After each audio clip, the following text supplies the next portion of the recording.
сайн мэцхан нөхдүүдээ бидний өнөөдрийн үзэх сэдэв бол хөдөлмөрийн эрх зүйн харилцаа гэдэг сэдэв байгаа. За тэгээ Монгол Улсын одоо үндсэн хуулинд бол 16-гийн 4-т бол хүн бол ажил мэргэжлийг чөлөөтэй сонгох, хөдөлмөрийн аятай нөхцөлөөр хангуулах, цалингүй авах, амрах, хувийн аж ахуй эрхлэх эрхтэй. За хэнийг ч одоо хууль бусаар одоо албан хөдөлмөр эрхлүүлэхгүй гэж бол заасан байдаг. За мөн олон үндсэн хуулийн 17-гийн 2-т бол хөдөлмөрлөг, эрүүл мэндийн хамгаалах, за үр хөвгтөө өсгөж хүмүүжүүлэх, байгаршны хамгаалах нь бол иргэний журам төгрөгөө гэж заасан байдаг. За хөдөлмөрийн гэрээ гэдэг нь бол нэг талаасаа ажилт нь одоо ажил олгогчоос хууль нийцсэн хууль одоо нийцүүлэн тогтоосон хөдөлмөрийн дотоод журмын дам тодорхой ажил үүрэг гүйцэтгэх. За нөгөө талаасаа ажил олгогчдод ажилтнад хөдөлмөрийн үр дүнд тохирсон цалин бүс олгох, хууль тогтоомж болон хамтын гэрээ хэлэлцээр заасан хөдөлмөрийн нөхцөл хангах тухай харилцан үүрэг хүлээсэн тохиролцоог бол хөдөлмөрийн гэрээ гэж нэрлэдэг.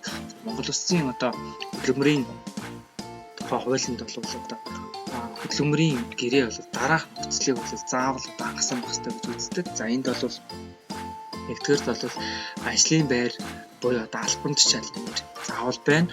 За ажлын байрны тодорхойлолт заасан ажил үүрэг байна. За эзэн цалин болон албан тушаалын цалингийн хэмжээ, хөдөлмөрийн нөхцөл гэсэн дараах одоо нөхцлүүд бол заавал байна гэж заасан байдаг. Тэгээд хөдөлмөрийн гэрээ байгуулах үед бол энэ одоо нөхцлүүдийн аль нэг нь байхгүй тохиолдолд хөдөлмөрийн гэрээг бол байгуулах зөвшөөрөхгүй байгуулах гэж үздэг.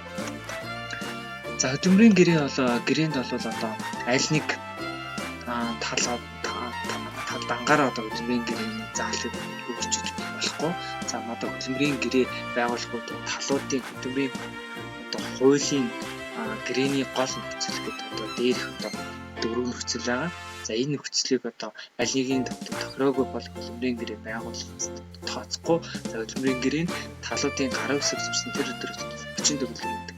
За ажил олгогч буюу одоо түүний эрх олгосон албан тушаалтан иргэдээ хөдөлмөрийн гэрээг одоо бичгээр байгуулж, за гэрэний одоо нэг хувийг одоо ажилтнад одоо үүрэгтэй, за мод байнгын ажлын байранд одоо хөдөлмөрийн гэрээнээс бусад төрлийн гэрээ одоо байгуулах бол хоригддог байна.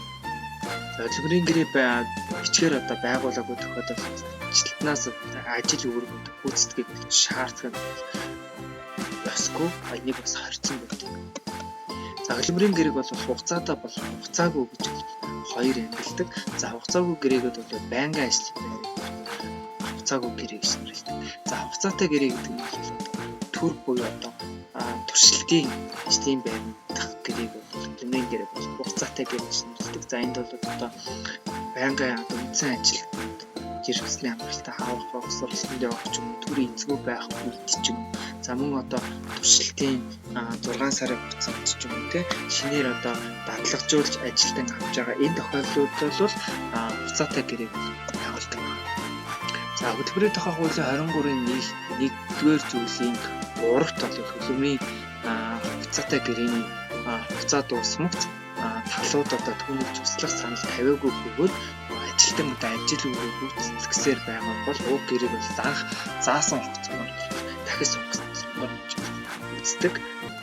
Жишээ нь одоо дойрч нэгтлэн бодогчоор компанид ажил орлоо гэж бодоход тэрнтэй 6 сарын гэрээ байгуулад 6 сарын дараа дахиж тухайн гэрээг сонгох үгүйг хэлцээгүй бол анх ядуу 6 сараар байгуулсан гэрээ дахиад 6 сараас сонгох гэсэн ийм бодлоо.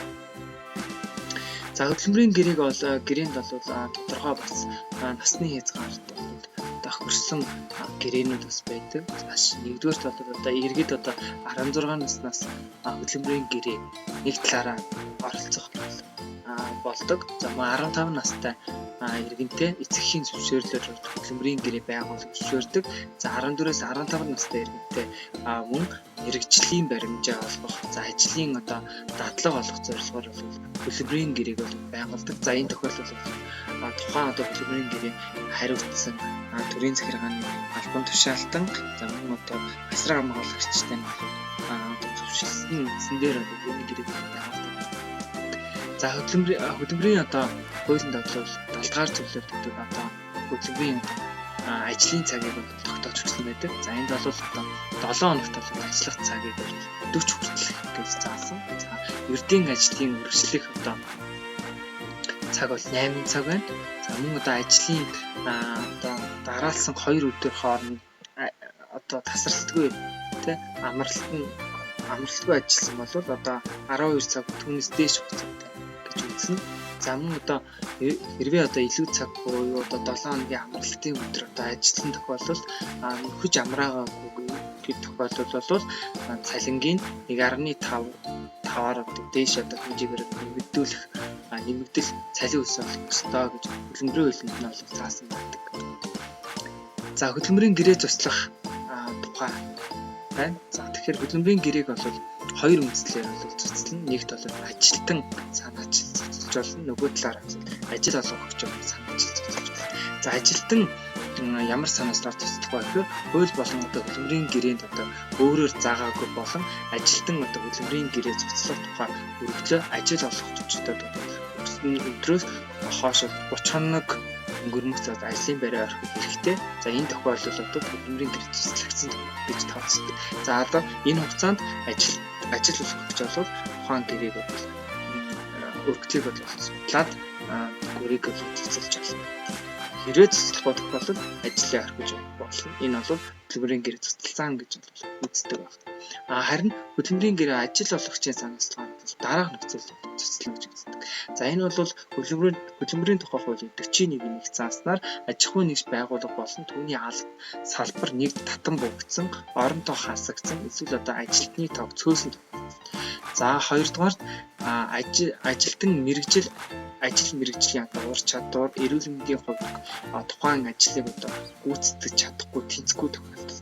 За гуравдугаар ажилтан одоо 60 нас хүрсэн, өндөр насны тэтгэвэр авах эрх нь үүссэн тохиолдол. За дөрөвдүгээр ажилтан хөдөлмөрийн одоо сахилах зөрчсөндөө давтан гаргасан. Эсвэл одоо хөдөлмөрийн харилцааг шууд зогсоохоор хөдөлмөрийн гэрээнд одоо тухайлан заасан нөхцөлд зөрчсөн тохиолдол. За тавдугаарт мөнгө болон одоо эд хөрөнгийн хариуцсан ажилтан ажил олгогчийн итгэлийг алдсан, буруутай үйлдэл эсвүүлтгүй одоо гаргасан тооцогдсон тохиолдолд за сонгуул одоо томилгоот одоо өөр албан тушаалтад ажиллах болсон тохиолдол за дараад контент заавар үндэслэл бий болсон тохиолдол хөдөлмөрийн гэрээ болон цуцлдаг байгаа. За түүний хууль ёсны төлөөлөгч эрх одоо олгосон албан тушаалтан хөдөлмөрийн гэрээ хөдөлмөрийн дотоод сурам зөрчсөн ажилтнад дор турсан хэлбэрийн сахилгын шийдвэрлэх шийдвэр гаргаж нотолсон. За үүнд сануулгах үндсэн цалин 3 сар хүртэлх 20% буурлага ажлаас халах гэж байдаг. За тэгэхээр эдгээр одоо шийдвэр зөрчил гаргаснаас хойш 6 сарын дотор одоо зөрчлийг илрүүлсэн за тэгэхээр 1 сарын дотор одоо ногдуулах ёстой. За мөн одоо уг одоо хугацаа өнгөрсөн болон шийтгэл ногдуулах үндэслэл болохгүй гэж үздэг. Тэгэхээр эдгээр шийtгэлийг бол бас тухайн жил өнгөрсөн тохиолдолд дахиж одоо татан одоо шийтгэж болохгүй гэж хэлсэн. Хөдөлмөрийн хуулийн заасан байдаг. За бидний өнөөдрийн хичээл өгөр дуусч та нар нэмэлтээр хөдөлмөрийн тухай хуулиас судалж үзээрэй.